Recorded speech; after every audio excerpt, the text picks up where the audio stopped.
Hi, welcome to The Breakdown, where we delve into important topics of the day with allegiance only to reason, evidence, and a willingness to consider new ideas with an open mind. I'm your host, James Sayer. Tonight, we talk about the upcoming 2020 elections. The polls are looking good for Joe Biden right now nationally, but can he win in the Electoral College? The Democrats currently are slightly favored to win a Senate majority, according to 538, the polling website. So can they do it? And if so, how do the Democrats do it? Well, we're going to talk about all that here on The Breakdown tonight. So, let's get started. Yep, Joe Biden has the lead in most national polls currently by anywhere from 10 to 12 points ahead of Trump, which is about 5 to 7% higher than Hillary Clinton had at this point in the race back in 2016. In fact, Joe Biden has the strongest lead of any presidential challenger since scientific polling of presidential elections began back in 1936. Now, 538 gives Biden an 83% chance of winning the election. And though it's close, if the Democrats play their cards right, they might be able to take back the Senate. But Republicans have been very busy for many years now, setting up as many roadblocks as possible to prevent a Democratic victory. So, let's talk about the different obstacles that Democrats face as they try to win the presidency, a majority in the Senate, and expand their majority in the House. So first off, let's talk about voter ID laws. Now, Texas, for example, permits voters to use a handgun license to vote, but not a student ID from a state university. Now, interestingly, more than 80% of handgun licenses issued to Texans in 2018 went to white Texans, while more than half of the students in the University of Texas system are racial or ethnic minorities. Following the election and re-election of President Obama and the surge in turnout by black voters, states like North Carolina imposed new restrictions on early voting, which was disproportionately used by people of color. North Dakota, a federal district court found that North Dakota enacted its ID law in 2017 that 19% of Native Americans lacked qualifying ID compared to less than 12% of other potential voters. Also, let's talk about voter registration. In 2019, for example, Tennessee imposed new hurdles for third-party voter registration drives in response to a large-scale effort to register black voters ahead of the 2018 election. In 2017, Georgia enacted an exact match law, mandating that voters' names on registration records must perfectly match their names on approved forms of identification. In the lead up to the 2018 election, approximately 80% of Georgia voters whose registrations were blocked by this law were people of color. A lawsuit, however, forced the state to largely end this policy in 2019.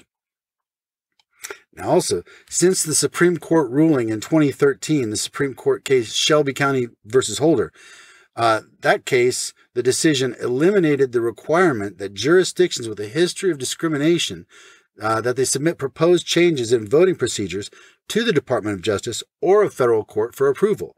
Well, since that requirement has been eliminated, there has been a surge in voter purges, the sometimes error-prone process by which election officials remove allegedly ineligible voters from the rolls. And this has been done heavily in jurisdictions with a history of racial discrimination in voting. We've seen this sustained higher purge rates in parts of the country with a demonstrated history of discrimination. Also, often data used to purge rolls is often inaccurate, so people frequently are unfairly purged from the voter rolls. And voters are often not even notified of the fact that they've been purged from a voter roll. So you can go to vote, think you're registered to vote, and find out that they purged you. Sorry, can't vote this year. Try next time. In some states, you're purged from voter rolls if you don't vote in the last election. So if you missed one election, they purge you. And if you're not aware of it, you miss the next one too. So make sure you're registered to vote, currently registered. Now, here's another obstacle the Democrats face: voting right restoration fees. So in Florida, for example, what I'm talking about here is where newly eligible voters who had served their full term in prison, so these were criminals who served their time in prison. The Republican legislature in Florida enacted a law that would prohibit them from being able to cast ballots until they had paid all their outstanding court fines and fees. Now, this has been described by critics as a modern-day poll tax. Basically, you have to pay to vote. And poll taxes were a way to keep the poor from being able to vote. And this is a way to keep, former criminals or felons from being able to vote. Even though they've paid their debt to society, you add this additional requirement that is a barrier to voting. Now, former New York Mayor Mike Bloomberg pledged $16 million to help pay these fines. And several prominent athletes and entertainers have also chipped in. And people have been scrambling to register and mobilize these newly enfranchised voters with time running out. So 3 weeks to go. Chop, chop. Hurry up. Additionally, another obstacle is this: voter intimidation / poll watching. Now, Trump himself has actively encouraged his supporters to go to the polls and watch very carefully. Now, this will be the first presidential election since a judge in 2018 lifted a consent decree that had been imposed on the Republican National Committee in 1982 after it was determined they were attempting to suppress and intimidate minority voters. The order had barred the committee from challenging voters' eligibility at election sites, severely hampering its ability to engage in poll watching. So we'll see how this goes now that the restrictions have been lifted. Will they abuse their newfound freedom? There have certainly been some troubling signs from both Trump and his supporters that they're willing to engage in voter intimidation. So voters are going to have to be prepared, extra prepared, to stand up for their right to vote. Now, we'll talk a little bit more about that later. Some more voter suppression attempts. Another great example is Texas Governor Greg Abbott issued a troubling yet not surprising proclamation allowing for poll watchers to observe the in-person delivery of mail-in ballots and limiting the number of drop-off locations to 1 per county. Now, this will add significant burdens on voters across the geographically spread out state, but especially in Harris County, its most populous county, and a Democratic stronghold. A federal judge overturned Abbott's order, saying the limits on drop boxes hurt older voters and those with disabilities, and that it limited their ability to be able to vote. However, today, a 3-judge panel for the Fifth Circuit, all judges appointed by President Trump, ruled that the governor's order for 1 voting drop box per county may stand. Now, also, some analysts believe Trump could lose Harris County by an even larger margin in November than he did in 2016. Now, who in Harris County is able to vote and who isn't is going to help decide whether Texas, whether that goes blue in November, because it could. So this could be decisive. Simply limiting the drop box, the number of drop boxes to 1, in particular for Harris County, that in itself could have an impact on the decision of the election. So also trying a similar approach, the Secretary of State of Ohio, Frank LaRose, also attempted to limit ballot drop boxes to 1 per county, but a federal judge in Ohio struck that down, saying he's not allowed to do that. And that order has stood. So good for that. Good for the federal judge in Ohio. Now, here's another obstacle that Democrats have to deal with. And it's not just Democrats. Republicans have to deal with this too. Is the simple fact that COVID-19 is kicking it live again. Its rates are rapidly increasing across the entire country. So you can imagine there's a lot of people that just don't want to go out to vote. So that's why you've seen this explosion in mail-in voting. People wanting to vote by mail, which makes total sense. But if you're not able to vote by mail, you got to get out there. You got to get out there and vote. Just make sure you social distance, wear your mask, just have good hygiene. Don't touch your face. Be extra careful, but get out there and vote. Swing states. Let's talk about swing states. Can't have a discussion about presidential elections in the United States without swing states.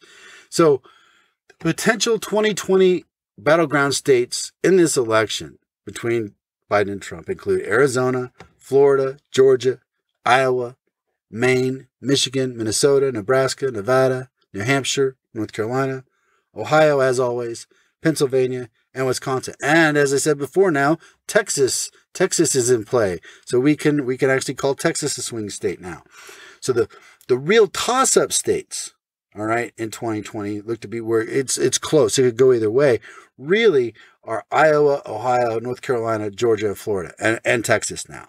So it's going to be real close, real nail biters. It's looking like in those states. So my message to all people in swing states, in the battleground states, is get out there. Your vote matters more. Your vote is more significant. The votes in battleground states are going to determine the outcome of the election. Your votes are going to have the greatest impact, so make sure you vote. And it's just a side note, it's amazing. Arizona currently is leaning Democratic in its polling, which is probably the first time ever in its history. So that gives you some idea of the type of electoral shift that could be taking place right now. Now, let's talk about the Supreme Court for a second. Now, the Supreme Court in 2000 decided to end the recount of the Florida ballots in the presidential election by a 5-4 partisan divide in favor of President Bush by a conservative, a court with a conservative majority of 5. So they basically determined how that election went. Now, the court currently has a conservative majority of 5-3. And if Amy Coney Barrett is successfully appointed to the Supreme Court, that's a 6-3 majority. So there's some potential here, especially if the vote is close, that the Supreme Court could again have a decisive impact on the election if the election goes to the courts. So that's not what we want. Democrats, what you want to have happen is you want a decisive, overwhelming victory. So it's not going to the courts, and there's no question that Joe Biden won the election. Now, let's also talk about another issue for Democrats: America's opposition to socialism, a well-established opposition. Now, they're just not crazy about it, and they haven't really ever been. Pew Research Center has found that 55% of Americans had a negative impression of socialism, while 42% expressed a positive view. About 2/3, that's about 65%, said they view capitalism positively, and a third had a negative view of capitalism. So there's a stronger positive view for capitalism in this country than there is for socialism. Now, admittedly, the negative view on socialism has changed. It's not as negative as it used to be. The positive numbers towards socialism have improved in the last 10 to 20 years. But still, pretty negative overall perception of what socialism is. Now, let's also talk about this. Since April 2020, the Data for Progress tracking poll has been asking Americans, would some form of socialism be a good thing or a bad thing for the country as a whole? Now, responses for this were actually pretty evenly divided. While 35% of respondents believe some form of socialism is a good thing, a slightly higher percentage, about 38%, believe socialism would be a bad thing. It's a bad thing. So the remaining 27% were, undecided. They didn't have an opinion. So it's, regardless of what poll you look at, there's a pretty strong divide. There's a strong divide on whether people think socialism is a good thing or a bad thing. And if you're trying to win swing voters in a close election, you don't throw out a bunch of heavy, policies that involve a lot of government intervention into the economy that are going to get you labeled as socialist by Republicans. Now, they're going to label Democrats socialists no matter what, but you don't go over the top with extreme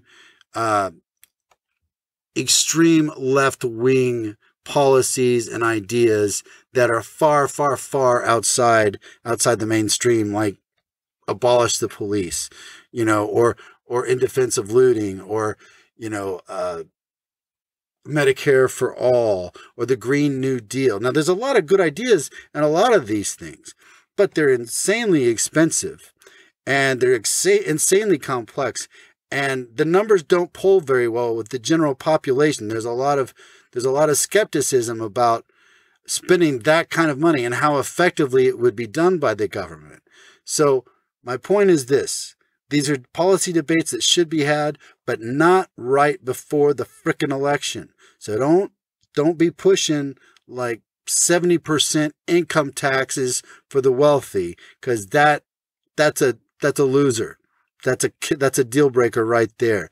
Americans have no tolerance for that level of taxation. This is not Europe, and so don't waste your time. Okay? A moderate message is much more effective, particularly in presidential elections in the United States. And also keep this in mind as well. No left-wing candidate, and I'll say what I mean by that is what would be considered a far left-wing candidate for the United States, no far left-wing candidate has ever come close to winning a U.S. presidential election. None. Why is that? Because there's very little tolerance for socialism, and there's been, I mean, for over 100 years, there was an extensive, campaign, right-wing campaign to completely discredit and attack socialism and socialists however possible, and label any type of government intervention or any type of government assistance as socialism. So made socialism, linked socialism heavily to communism, and made it a real dirty word.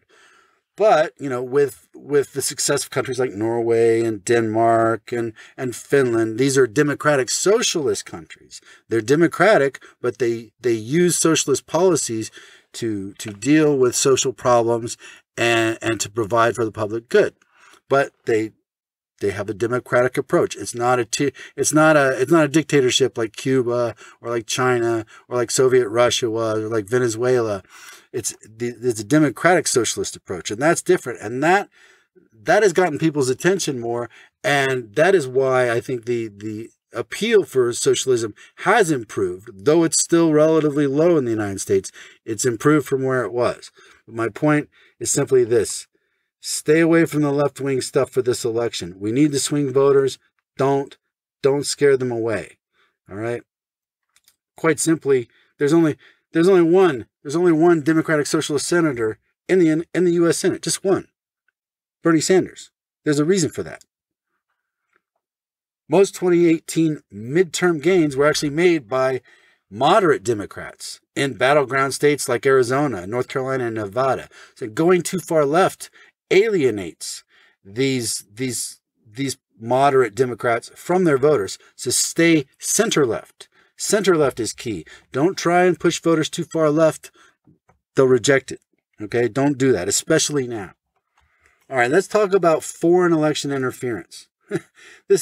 We've talked about, this has been talked about a bunch already, but U.S. intelligence has determined over and over again since 2016 and repeatedly since then and now that Russia is actively and aggressively engaging in election meddling. And they're trying to hack election systems. They're attempting identity theft. They're spreading misinformation on the internet to try and benefit the Trump campaign and to denigrate Joe Biden. And this is according to the Central Intelligence Agency.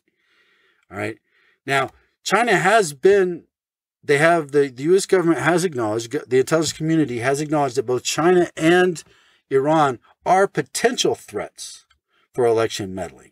And even Microsoft has identified some, not only Russian, but Chinese and Iranian actors who have made attempts to access election software and to hack into election software. And so there have been reports of this by Microsoft, that there is foreign activity and that groups are stepping up their efforts to target the 2020 election. But the overwhelming evidence suggests that the real big player for election interference is Russia. That China and Iran are extremely minor players in this effort, and Russia's the big boy that we got to look out for. Now, also, we should talk about a new whistleblower complaint that alleges Acting Homeland Security Secretary Chad Wolf instructed DHS officials to cease providing intelligence assessments on the threat of Russian interference and focus instead on the activities carried out by China and Iran. So don't pay attention to the big threat. Let's distract investigators and intelligence and have them focus on China and Iran instead. Now, Trump's director of national intelligence, John Ratcliffe, has also cut off in-person election interference briefings for members of Congress, a move that Democrats charge puts the public at risk of being duped by the Russian interference again in 2020. It's a disturbing politicization of U.S. intelligence. I'll just leave it at that. Postmaster General DeJoy's attempt to slow mail delivery. Let's talk about that. Since Postmaster DeJoy took office in June of 2020, the post office has cut back on overtime, phased out mail sorting machines, limited extra trips to transport late mail, and removed neighborhood drop boxes in many cities in the months leading up to the 2020 election. Now, due to public uproar over these changes, DeJoy has said that he had suspended until after the election many of their recent operational changes. A federal judge has also blocked implementation of DeJoy's operational changes. The judge, Stanley Bastian, said the changes were clearly aimed at voter disenfranchisement, given the increased role that the Postal Service is going to play in this year's presidential election. Now, the judge said, this is what he said, it is easy to conclude that the recent Postal Service's changes is an intentional effort on the part of the current administration to disrupt and challenge the legitimacy of upcoming local, state, and federal elections. Philip Rubio, a history professor at North Carolina A&T University, who is also a former postal worker, said, not only do we see the national picture for first-class mail delivery worsening over time after DeJoy's policies become effective, but we also see locally conditions varying and even emerging for the worst. Of note, some areas in key swing states saw significant declines in on-time delivery rates of their first-class mail. In the Postal District for Northern Ohio, for example, on-time delivery rates dropped as low as 63% in mid-August. In the Detroit Postal District, on-time delivery fell to 61% the same month. Just so you know, DeJoy also contributed over $700,000 to Trump's convention. So, actually, scratch that. Almost $700,000. I believe it was $685,000. So, my mistake. Gerrymandering. Let's discuss gerrymandering for a moment. Since the last census in 2010, Republican state legislatures have aggressively redrawn voting districts in many U.S. states to benefit their party at the expense of Democrats. The patterns of a district often serve no purpose other than to provide a majority of GOP population in one area and to limit the total number of voting districts with significant minority or Democratic populations, often with large numbers of Democrats and minorities grouped into a few small districts and then much geographically larger but a smaller number of voters in GOP districts. So this ultimately reduces the number of overall competitive districts. And in 2010, for example, of the 435 congressional districts across the U.S. that year, 70 were rated as having a competitive partisan balance, according to Fair Vote, a nonpartisan group that monitors electoral reform. Now, by the next year, 2011, that number had fallen from 70 to 53 competitive districts. And nearly 10 years later, the number of truly competitive House seats has arguably decreased to maybe around 30 to 36. Now, some researchers do point out that other factors such as self-segregation based on your political ideology could also be contributing to the decline in competitive districts. Now, just a quick tangent here about the origin of the word gerrymandering comes from, well, the man who I guess is given credit for it. His name was Elbridge Gerry, and he was, as Jerry with G, Massachusetts governor from 1810 to 1812. And now he is credited for being the first one to create gerrymandering. We don't know that it's true, but he's the first one who's, I guess, well known to have done it. He, in response basically to Federalist appointees being permitted to remain in office after his election, he decided to redistrict the state in a way that gave the Democratic Republicans, of which he was a member, more power in the state. So that's sort of the first example of them redrawing the district lines however they please to be able to give them a voting advantage within the state. And so that goes back, 200, well over 200 years. So thanks, Elbridge Gerry. Admittedly, Democrats, Republicans, they've all done it. They've all done it. Nobody's innocent. But I'm just saying, Republicans have been very aggressive about it the last 10 years. And this is something that Democrats are going to have to, they're going to have to deal with. So enough about Elbridge Gerry, who also became vice president, by the way, after he left the governor's office. Let's talk about the Electoral College. The president, okay, to become president, you have to win in the Electoral College. The popular vote's not enough. The popular vote doesn't get it. We know this. All right. Rural states and small states, okay, which generally tend to be more conservative, have an electoral advantage here as well. Each state, okay, has the same number of votes in the Electoral College as it has representatives in Congress. So, sparsely populated states have a minimum of 2 Senate seats and 1 House district. So they have at least 3 votes. Now, the most populated states, like, say, California, have a ceiling. There's a max, since the number of seats in the House of Representatives does not increase. So, ultimately, an individual's vote in a rural state, or a small state has a greater proportional weight than an individual's vote from a populous state. So, also, electors choose the president based on the popular vote winner within their voting district. Now, though faithless electors, which are electors who, choose to vote against the will of the people, faithless electors are rare. They're generally selected by the political party for their party loyalty, and many are party leaders. So they're not likely to vote for someone else other than their party's candidate. But they do and can occur. It's rare, but it does happen. There were actually 7 in 2016, 7 faithless electors who voted against the will of the popular vote in 2016, 7 of them. That's the most since 1972. And there's absolutely nothing in the Constitution, and there's no federal law that prevents an elector from voting against the district's popular vote. So, could there be more this year? Well, rarely do faithless electors have any significant impact on an election because of their rarity. But they could potentially make a difference, especially in a very close race, especially if there is a surge of faithless electors this year.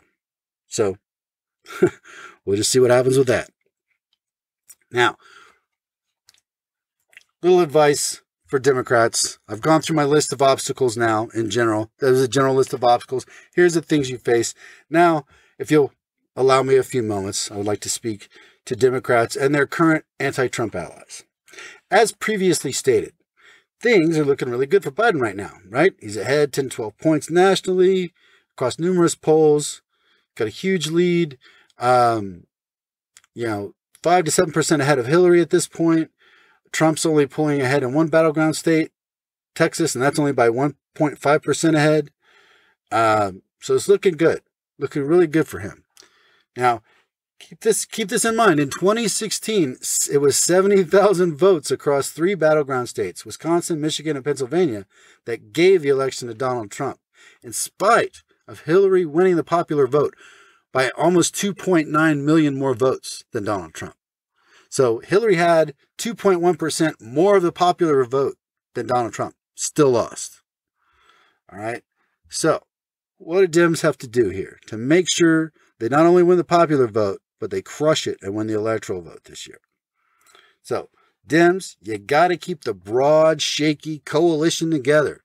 Now, this coalition of yours includes, at this point for the election, you got never Trumpers, you have former generals, hundreds of national security professionals, urban professionals, hipsters, teachers, suburban moms, union workers, college students, black voters, other people of color.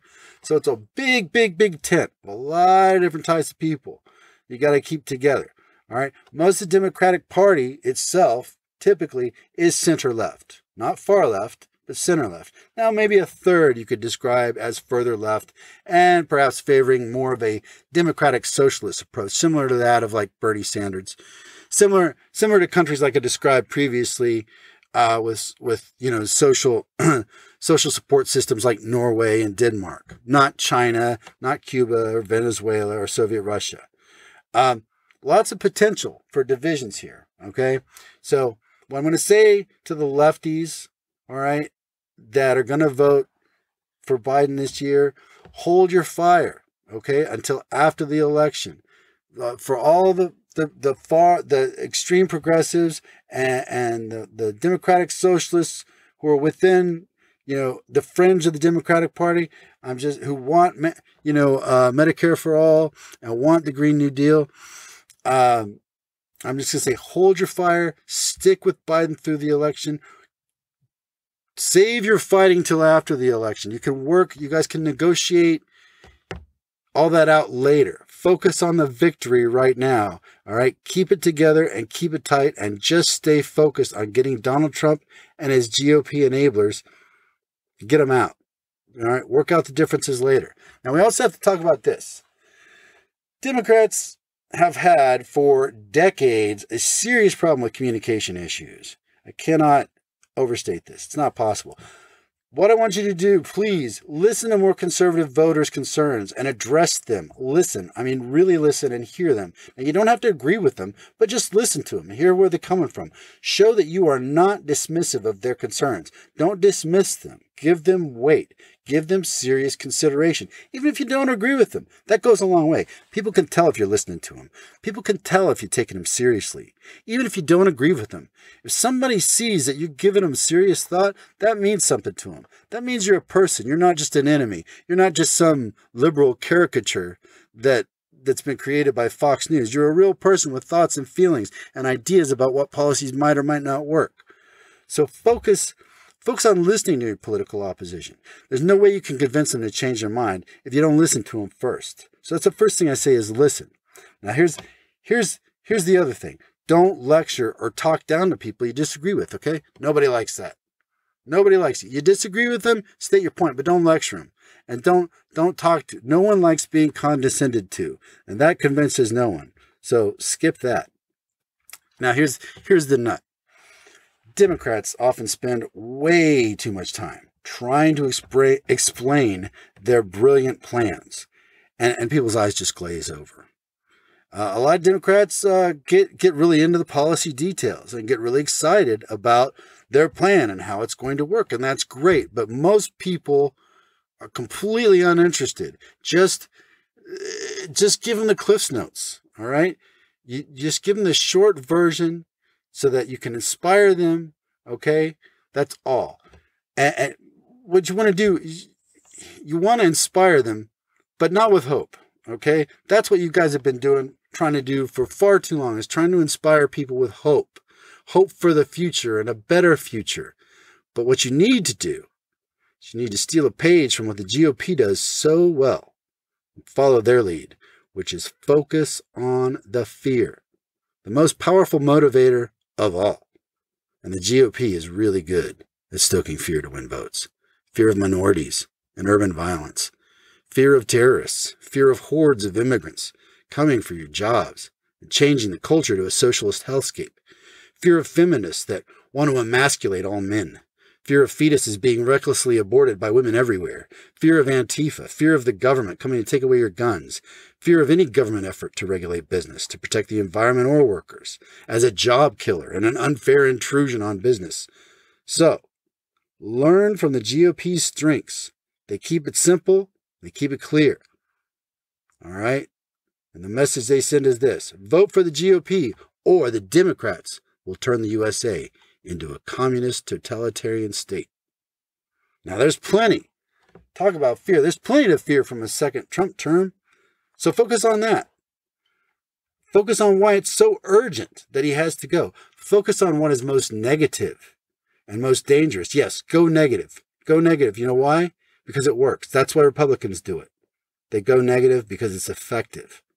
And so focus on that. All right? Focus on what's negative and dangerous about Trump and the Republicans who've backed him every step of the way. Mention this. Trump is drowning in over $400 million in debt. $300 million of it he owes to Deutsche Bank. His flagrant attempts to make money off his presidency and have visiting dignitaries, lobbyists, and even Secret Service stay at his properties and pay exorbitant rates. While unconstitutional, according to the Emoluments Clause in the Constitution, now, all it makes perfect sense when seen from this light. Being president has been his chance to bail himself out of debt through abuse of his office. Now, Trump insults veterans and war heroes. He pardons war criminals and criminal friends like Roger Stone, who was convicted of lying to Congress and witness tampering. In fact, 8 of Trump's advisors have been brought up on criminal charges. The GOP continues to try and repeal Obamacare, which would put millions of Americans out of their coverage during a global pandemic with no replacement plan whatsoever. In fact, for all the years that Republicans have tried to repeal Obamacare, they have never once had any replacement plan. Now, Trump aggressively has sought to separate immigrant families and children and keep kids in actual cages. Trump paid $750 in income taxes in 2016 and 2017. Trump has over 20 sexual assault claims against him. You know what we have him on tape saying. I won't get into that. He sides with Russian disinformation over U.S. intelligence. He and the GOP are doing everything they can to roll back environmental regulations, banking regulations, consumer protections, and oppose any serious police reform. If you reelect them, the powerful are just going to get more giveaways, more tax cuts for the wealthy, big tech, big pharma, insurance companies, healthcare providers, banking, large companies, and billionaires will basically be able to do as they please without any regulation whatsoever. And college, that's going to keep getting more expensive. Healthcare, too, with no means to control it as the government just lets companies do as they wish on matters that affect your health and even life and death. Climate change will continue to get worse with more droughts, wildfires, hurricanes, and violent storms, and no plan to address it. How does that sound? You re-elect Trump and the GOP, you're going to get more pollution, more corruption, more income inequality, more lies from your president and those he appoints. Focus on the fact that Trump is erratic and promotes baseless conspiracy theories like QAnon, has called for the arresting of Hillary Clinton, President Obama, and Joe Biden for launching a coup against his administration. He's a wannabe tyrant who stokes racial tensions, struggles to condemn white supremacy, and has encouraged right-wing nationalist groups by telling them to stand back and stand by, and not agreeing to accept the election results should he lose. Trump has lied to the American people in his statements over 20,000 times, according to the Washington Post fact checkers. And that was back in July. The man is out of control. He and his administration have literally been spreading the coronavirus themselves and encouraging the spread by actively discouraging social distancing and mask use. And they cannot be trusted to govern. In fact, Trump was never qualified for the job and has fully proven himself, quite successfully, to be a complete failure. Make this clear to the American people by using these talking points. Now listen, there were over 100 million eligible voters in 2016 that did not vote, that could have. Get them out to vote. Get those people out to vote. Inspire them with that fear of what will happen to them if they do not. Terrify them with the truth. You don't have to make anything up like the Republicans do. There's plenty of real stuff right out there for you to use, so use it. Make sure that everyone you know is voting. If Democrats can boost the turnout of voters, even by a small chunk of that 100 million, it could lead to a potential landslide for Biden and the Democrats. If they can get out enough votes, all of the obstacles put in front of Democrats by Republicans will not matter. Make sure you're registered to vote and you know where to go. Bring a state-recognized form of ID. Bring your birth certificate and even a utility bill with your address on it too if you want to be really safe. And if you don't trust the mail to get your ballot where it needs to go on time, take your ballot to the drop box. If people there are intimidated, if people at the polling place are intimidating you or others from voting, call Election Protection at 1-866-OUR-VOTE. That's 1-866-OUR-VOTE. Election Protection is a nonpartisan coalition dedicated to protecting Americans' right to vote. They can help you with guidance and refer you to the necessary assistance should you need help at a polling place. If at all possible, if you have trouble, record the acts of intimidation on your phone as evidence. Also, the GOP is doing its best, its very best, to portray all Democrats and Joe as out-of-control socialists and anarchists bent on the destruction of America. Do not help them. I just saw some protesters in Portland. Just saw yesterday protesters in Portland pulled down statues of Lincoln and Teddy Roosevelt. That does not help, guys. That looks bad. All right. The right loves to take this stuff and try to attach it to the Democrats and Biden. Like all Democrats support pulling down statues of our leaders. You know, burning the flag, which we've seen at some protests. That's another loser. Just give it a rest. That does not win people over to you. Okay? That pisses off most Democrats. Okay? That is not an effective tactic. All right? Stop giving Fox News footage to use against the left and Democrats. Okay? Keep the protests legal. No violence, no property destruction, and disavow all those who do. Rat them out to the cops if you need to. All right? This illegal rioting nonsense must end. It cannot be tolerated. All right? Seriously. Like, our votes, our election could depend on how you comport yourself. All right? So get it together and keep it together. All right? These are gifts to the right. Every time you break a window or set something on fire or say something outrageous, you know, Fox News goes bonkers with that. Okay? So to the U.S. far left, for the U.S. far left, what I'm saying to you is keep the more radical ideas to yourself. Save us from the abolish the police and defensive looting nonsense, okay? Give us a break on your talk of slavery reparations and universal basic income, all right? Save all that. Some of these ideas have some merit, but most Americans currently are against them, okay? So these are terrible topics to discuss prior to an election, all right? Right before an election, worst time to have that discussion. First, you need to change minds. First, you need to build more support before you campaign on these ideas. Not now. Too soon.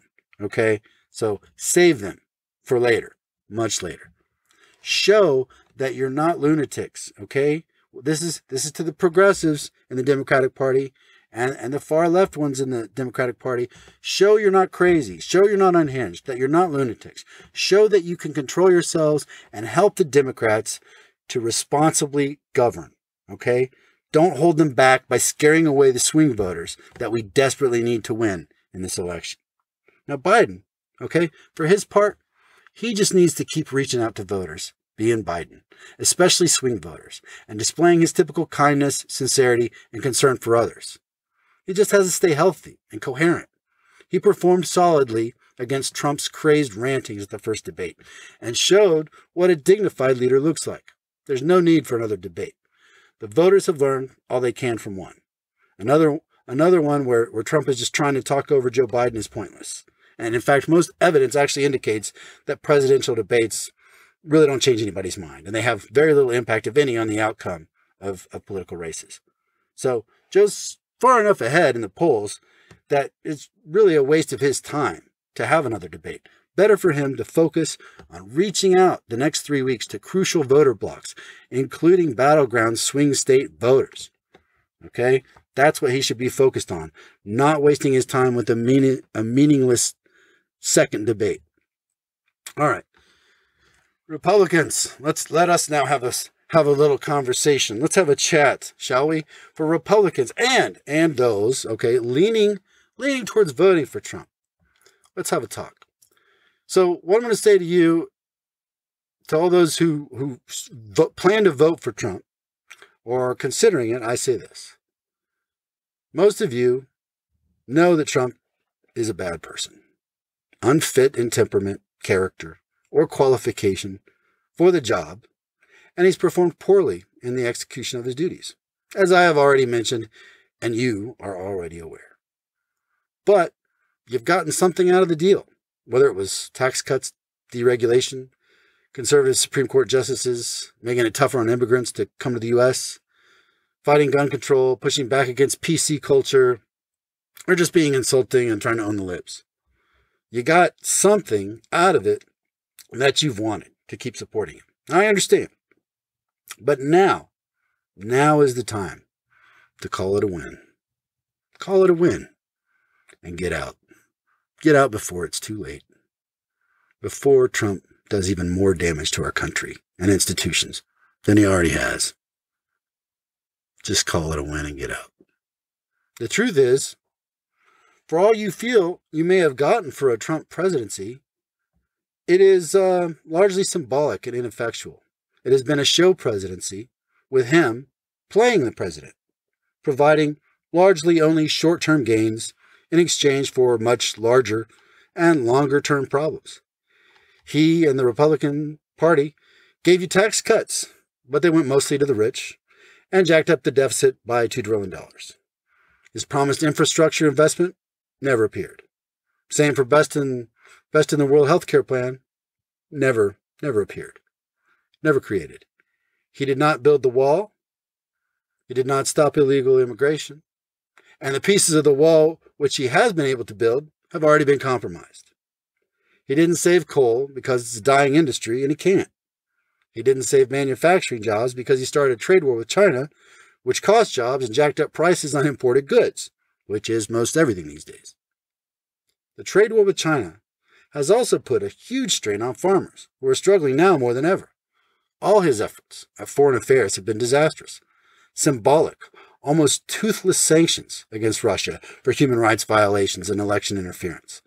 Ceding Syria to Assad and Russia, he just gave it up. He just pulled us out. Kim Jong-un continues to develop nukes, as does Iran.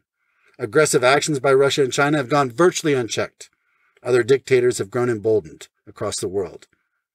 Trump failed massively to effectively respond to the COVID-19 pandemic. And as a result of this, our economy, our supply chains, and our way of life are in shambles. And over 220,000 U.S. citizens have now died from the virus. But let's give Trump credit. By threatening to pull out of NATO, Trump did manage to get member countries to agree to pay more towards funding the organization. But this minor victory is grossly overshadowed by the simple fact that he's made us less safe by insulting our allies and drawing important alliances into question while openly voicing support and admiration for dictators across the world, encouraging a new spread of dictators and fascism worldwide. Now think about this. Even if you get Roe versus Wade overturned from all your having your Supreme Court justice, even if you get that, it will not stop most U.S. states from providing abortions. And states that do ban abortions can actually look forward to becoming second-class states, where most Americans and businesses will not want to be, because most Americans support a woman's right to choose an abortion. Actually, about 70% say that Roe versus Wade should not be overturned, according to the Kaiser Family Foundation. So, ultimately, the point is this. All of Trump's solutions are TV solutions. They're not real ones. He's unpredictable, outrageous, and entertaining. He's a great showman, performer, marketer, salesman, insulter-in-chief, and yes, con man. See Trump University or Trump's Charities for more information on that. He knows how to talk trash, and Trump knows how to act tough. But that's about it. He doesn't know how to govern wisely, or fairly, or even negotiate effectively. And he isn't interested in learning. So, Republicans and those leaning right, this year, I say, do it. Vote for Joe Biden and the Democrats.